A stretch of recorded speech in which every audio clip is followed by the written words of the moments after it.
Okay guys, we're doing a little work in a food plot that we've been wanting to establish here for quite some time. There's a white oaks off that way. Got a tree stand right there, but I think we're going to move it because it's a little open now that I've cleared this hole out.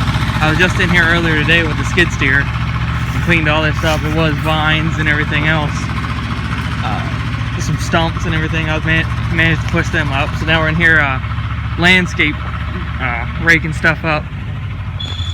And I'm going to get ready to plant it probably Saturday. I'll plant some clover, maybe a blend of clover. And then later this fall I'm going to come in here with some brassicas and seed it over. Just so it gives them some late season attraction too. There's going to be a cornfield about 50 yards that way.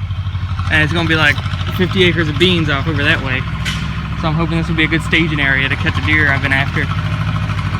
So I hope he's around still. But I think I got a picture of him earlier.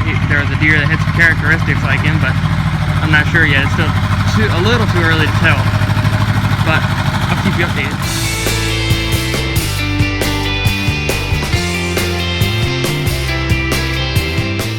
Here's what this looked like before. We just had some little plants and some ivies coming up.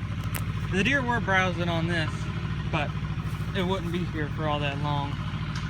It died with the first frost, so I wanted to put something here that'd be here all year round for them to eat after all the crops are harvested. Alright guys, we're out here tilling up the little hidey hole food plot I made a couple days ago. I'm going to plant clover in it, some ladino clover. I went and picked this up at the local ag co-op. It's got an aquabond in it that helps the water stay to the seeds so it sprouts better. It's about, I wouldn't say quite a quarter acre of a plot, but it's not really for them to browse on. It's just for them to stop in between ag fields.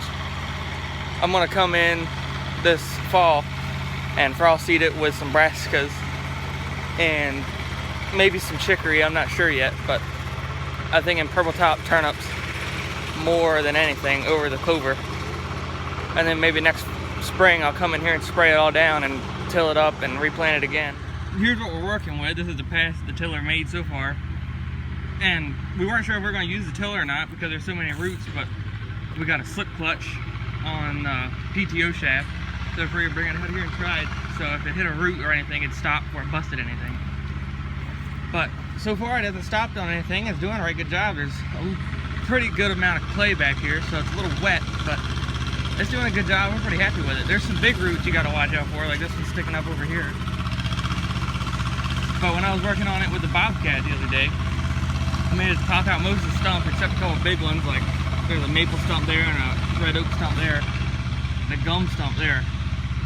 And she just wouldn't pop those up, but I'm pretty happy with the way it's turning out right now.